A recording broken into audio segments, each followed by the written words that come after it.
This is HTP's new Independence 210 AC/DC TIG welder, and I've been using it here for a couple of months in the shop. They sent it out for me to use on some TIG welding basics videos that are going to be coming out soon on the channel. But I thought it would be worthwhile to make a video specifically about the machine because there's not a lot of information out there from third parties. There are some of Peter Zila's videos on the HTP channel that are really good, but I wanted to add to that from my perspective because I think this machine is going to be a really good fit for a lot of people who want a portable 210 amp machine, maybe something for a garage, for mobile work, but they want something a bit higher quality than just your most budget brands that are out there. And so this has a lot of advanced features still in it, multiple waveforms on AC with independent amplitude. It has a mix AC/DC to get a little bit more thickness for the amperage, and also some features on the DC side like double pulse. But all of that's baked into a menu system that walks you through step by step, so it's not intimidating even for a beginner. This is their air-cooled package, and you'll notice things even like the quality of the leads are much better than your more budget-friendly alternatives. Good quality crimp connections, a good quality clamp that's gonna hold up for a long time. You have a nice pedal. This is a standard SSC type pedal. You have your Superflex cable and a heavy hitters number 17 torch on this particular model. And it includes a flow meter and a hose. And it also includes a dual voltage adapter. So if you want to plug it into 120 volts, you can. And the way the electronics are made in here, you can actually get quite a bit of amperage out of 120 volts. And I really like the compact size. It has dual handles, front and back, or you can just carry it with a single handle, and it only weighs 38 pounds. So it's not bad if you're using it for mobile work. Now the fan comes on right when you turn it on a very low speed, and it's a very, it's not a whining fan, right? It's just kind of a low pitched sound, and then it'll kick up in speed as needed. Let me show you the menu system here. I'll set it up to weld some aluminum. So you start from left to right and work your way through these buttons. So first I'll press this mode button, and you can select between stick welding or TIG with a pedal, or just a regular 2T or 4T TIG. We'll just go with a regular foot pedal. Then you select your process, and this is where you can go DC, AC, or there's also a mix AC/DC mode we'll look in a little bit. So I'm gonna select AC for aluminum. I don't want any pulse, so just standard. And there are multiple waveforms if you want to use those. I'll just use a soft square with high frequency start, and that's set up. Now the next button over walks you through your sequence. So you have a pre-flow here. I like a little bit of pre-flow on aluminum. Down slope if you want that. I'll just turn that down and use my pedal. And then post-flow of 8 seconds. And you can then go into your AC settings. So you have balance right here. And this is percentage electrode negative, similar to like a Miller. And then you also can change your amplitude independently. Right there, I'll leave that at 90% EP, and then your frequency, and I'll leave that at 120 Hertz, right here. And that should be a good setup for aluminum. There's also some hot start settings that you can change if you want, but you don't have to mess with any of that. I'm just leaving my tungsten sharp, and notice just how crisp and clean the starts are on this. See, there's no sputtering or clicking around or anything like that. It just plain works. And with all the HTP machines I've had, I've never had to adjust points or mess with any of that kind of stuff. They just work. And I don't need another hobby to fix my machine. I want to use my tools.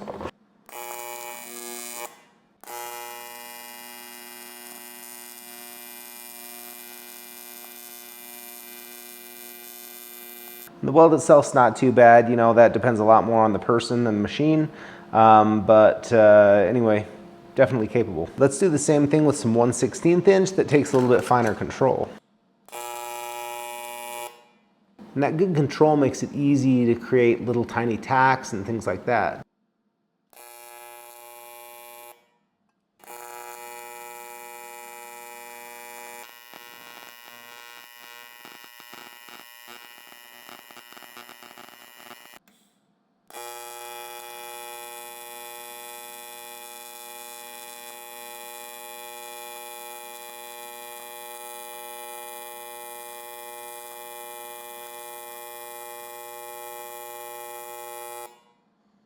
Easy control to punch through to the root without overdoing it.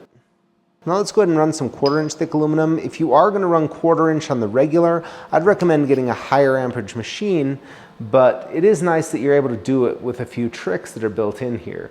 So the first thing I'm going to do is come in here and switch to mixed AC/DC mode. And that's going to help out quite a bit. A square wave will give me the most heat. Now here I can change my frequency and drop that down lower, which can be helpful. So I'm going to go with 60 Hertz, and then you can change the percentage of time on DC. And I'm going to set this right around 25%, which I found gives me a good bump in heat without sacrificing too much cleaning. See, so it'll have 3 cycles of AC and then give a hit of DC.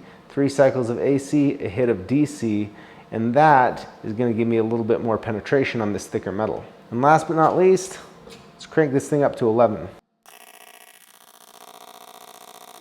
Just like that. Cold aluminum, nice clean tack. Let's get the other side.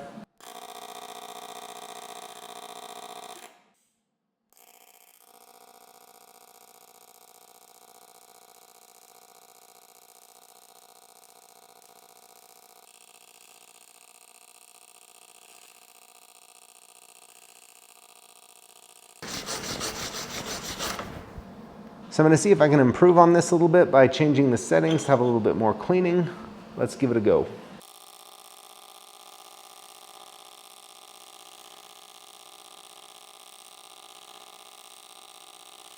Like I said, I prefer to have more amperage, but when you don't, being able to do this can be really nice. I can think of several times that I took my Dynasty years ago to do something and just didn't quite have enough power, and this would have been a nice feature to have. Now let's switch over to DC welding and try out the double pulse feature. I've used this before, but I just want to show you how cool it is. So on double pulse, you have your regular pulse settings, but you have a low speed pulse that'll go and then a high speed pulse that really narrows your arc. So you have 2 sets of pulse parameters. Now, great application for this is autogenous outside corners on stainless steel.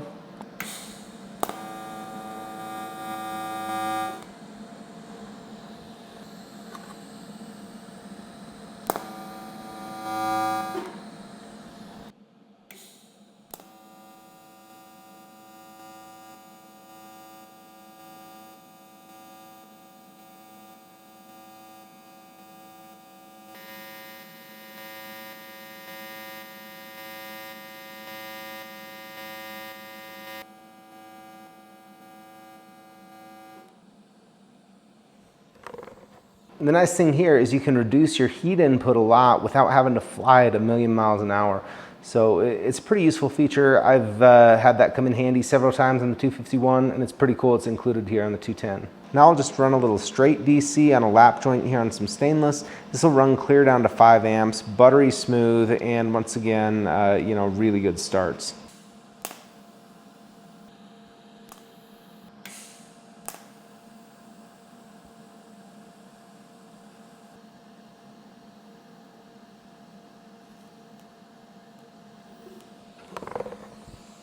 Now let's try this thing out on 120 volts.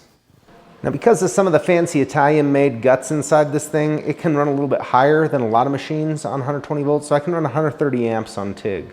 Let's max this out and run a weld. This is some 1/4" scrap that I had laying around. I'm going to go ahead and weld these together so I can keep pedal to the metal.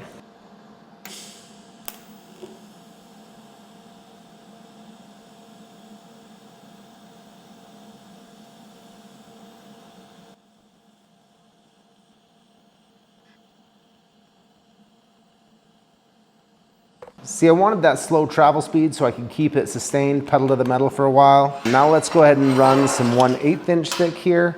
That is a little bit more appropriate for your amperage on 120 volts.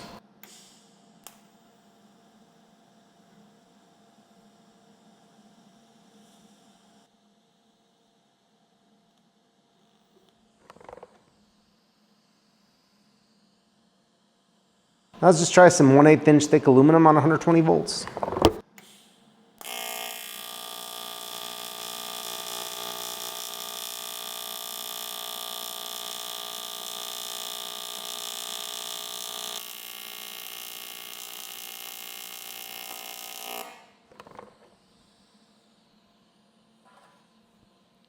All right, let's go ahead and do some stick welding with this thing.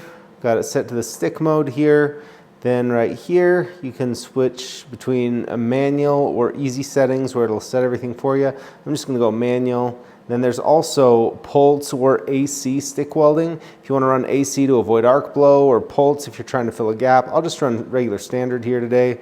And then crank this thing up to 125 amps for a 1/8 inch 7018. That'd be good. Maybe we'll go 130. And then in here you can actually change hot start, arc force, how long your hot start's on, a VRD if you want to reduce your open circuit voltage for safety reasons.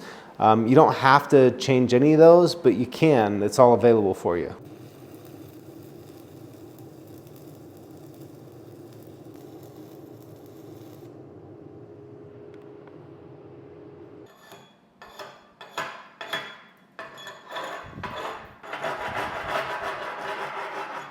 Well, that'll work. It's again really smooth, simple arc, and you have all that adjustability. Now it's not rated to run 6010. I have tried it with a 6010 and it runs it okay, not great.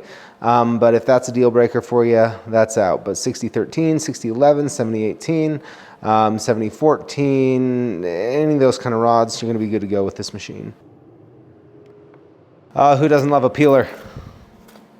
After using this for a couple of months, I gotta tell you, I'm really impressed with the machine. It's a much better build quality than most of the lowest budget machines, which it ought to be because it costs significantly more, but it's not gonna break the bank like a $7,000 Miller Dynasty. So I think this is a really good fit for anyone who wants a setup in their garage, who wants something that they can take with them, and they want something that's just a bit higher quality with the support that HTP has been known for years. They build the machines really well, so issues are rare, but if something does come up, they're there for you. You can get someone on the phone. They'll get you taken care of right away, and they're not gonna gouge you on the parts. If you do decide that this machine's the right fit for you and this video has been helpful, I have an affiliate link listed down in the description below that provides a small commission to support running the channel here. And I always appreciate that, but if that is not your thing, no worries at all. Thanks a ton for tuning in. We'll see you next time.